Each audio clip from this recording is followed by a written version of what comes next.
Duke Tobin. Did you listen to the presser?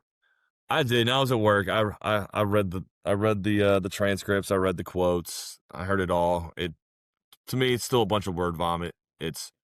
He still has confidence in the talent that we have. He wants to improve. He basically the gist of what I heard was he wants to improve the lines, the front lines of the offense and the defense, but mainly the defensive line. And his philosophy of pressuring the quarterback will take off the pressure of the secondary. And maybe it wasn't all their fault because we didn't get pressure on the quarterback. Well, we didn't do that last year either. You didn't fix it. Right. That's what I'm saying. It's all to me. What He thinks he understands the problem, but I need him to fix it. before we rip it into, were there any positives you took from it? Because there were a few I took. Let's hear 'em. What are your positives? I mean, I think at least admitting that they need to do more on defense and they need to do more in free agency. Well, if he doesn't say that, he's not going to have a job, Nick. Of course he's going to say that. What did I'm you want him trying to to say? find any Hold on. So you any expected. positive. So your positive is he got up there and said that the defense wasn't good enough. Well, what was he going to They say? weren't good Oh, enough the last year. defense They was didn't do great. anything in free agency. What was he going to say? Well, he didn't talk last year either. Well, he did. He just didn't talk at Paycor after the season was over. Right. That's what I'm saying. He didn't have this press conference last year. So, no, I did not expect him to get up there and say, man, the defense, it wasn't their fault, blah, blah, blah. Like, of course, if he doesn't get up there and say it's not acceptable, then they're going to have a problem. Otherwise, what are you talking for? No, I mean, yeah, but really, that's about the only positive I took from it. So the only problem was him admitting the defense wasn't good. Well, the numbers say that because we were 30th and 31st in scoring. Well, to him, it was not just defense; it was not getting stops late, and and not playing complimentary football, which he's right with that. I mean, even when the defense was a little better, I mean, the offense. I mean, you can't have 2 turnovers for pick sixes. You can't have how many touchdowns did the offense give up this year? I agree. I mean, you can't do that either. So you have to figure out a way to play complimentary football. But I mean, you're right. Like he was very defensive the whole time.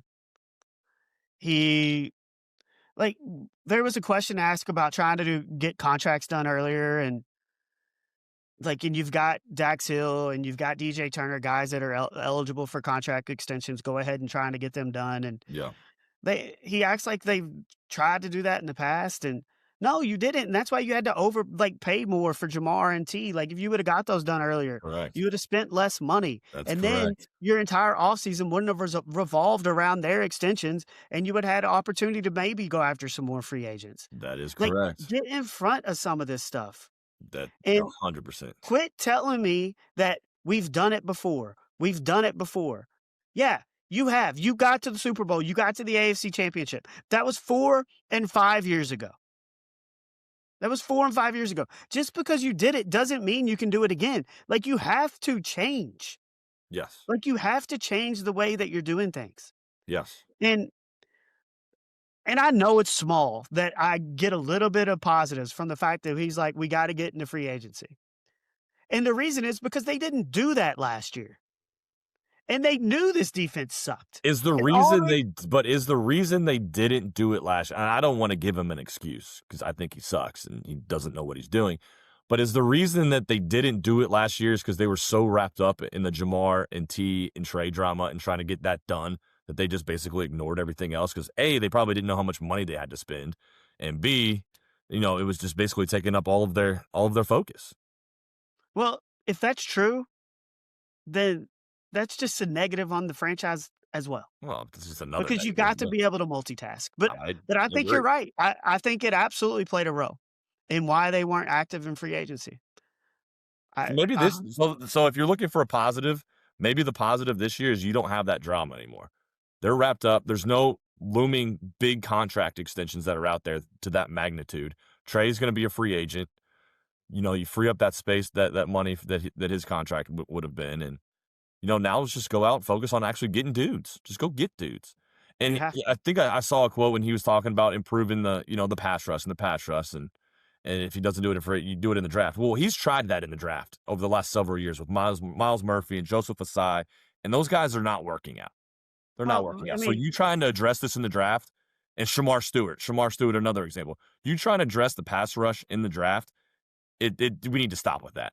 let's just go get a proven dude that can actually get after the quarterback that knows what he's doing at this You, level.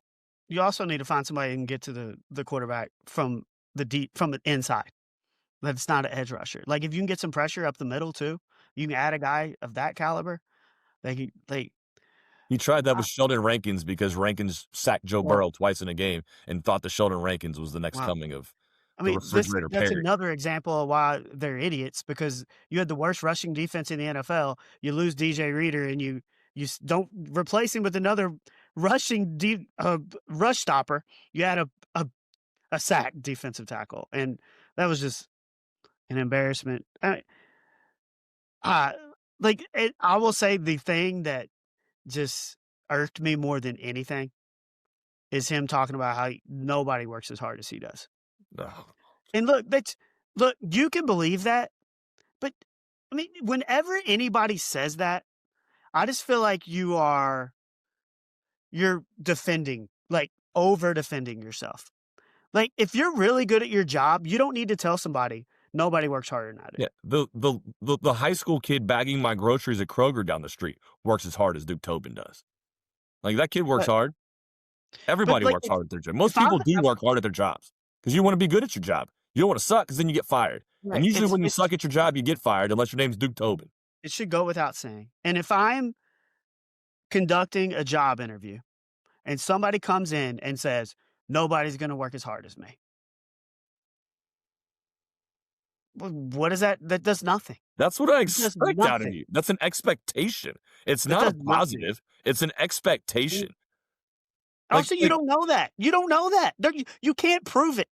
You You can't also prove can't it. prove it. No, you're right. It is tangible. Like you can't prove it. But also it's an expectation that you're going to come in and work hard at your job and work as hard as you can. Like, I don't know if anybody is working as hard as you or harder than you, but if you can tell me that you're working as hard as you can, and that's all I can expect. But that is an expectation. It's not a brag on yourself. Oh, I'm working really hard at this. That's your job. Because otherwise, you suck at your job, you get fired. And what should be happening here is plain as day, and it's not happening. And we talked about this last week, and you didn't believe it was going to happen. But this just shows the differences in the franchises of the Cincinnati Bengals and a team like the Baltimore Ravens, who they missed the playoffs this one year, didn't meet expectations, and they fire a Super Bowl winning coach, a coach that's gone to 4 AFC championship games, won multiple division titles, probably going to be in the Hall of Fame at some point, won a ton of games, more than he's lost, and they fired him after 1 year because they didn't meet expectations. And here we are hanging on to these bums, Zach Taylor and the Duke Tobins, when we haven't made the playoffs in 3 years, when we've got the quality of talent of the Jamar Chase, the Joe Burrows, the T. Higgins, and the rest of those guys. Like, we don't take it seriously like they do. They take it dead serious. Well, I said it last week when I told you that John Harbaugh was not going to get fired. Yeah. That if he does get fired, then I'm definitely going to fire Zach Taylor, and he can come on, just drive on down to Cincinnati. I wouldn't fire John. I wouldn't fire John Harbaugh. I would not have either. I would have given him a little more leniency, but that's how seriously that organization takes winning. Give